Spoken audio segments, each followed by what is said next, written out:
দেখলাম অনেক সময় ধরে মোনাজাত করলেন, আল্লাহর কাছে তো কি চাইলেন? আমি আল্লাহর কাছে কোটি কোটি টাকা চেয়েছি। ভাই দাঁড়ান, কি হয়েছে?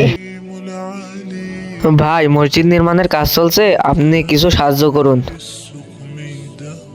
আমার কাছে তো ভাঙটির টাকা নাই। এই 2 টাকাটা রাখেন। ভাই দাঁড়ান দাঁড়ান, হ্যাঁ ভাই। ভাই এদিকে আসেন। ভাই তুমি যখন আল্লাহর কাছে চাইলে, কোটি কোটি টাকা চাইলে, আর আল্লাহর রাস্তায় দান করতে তুমি ভাঙটি টাকা খুঁজছো। ভাই আল্লাহই আপনাকে টাকা দিয়েছে, আর আপনি আল্লাহর রাস্তায় খরচ করবেন। ভাই এই শাস্তি আপনি দুনিয়াতেও পাবেন, আখিরাতেও পাবেন।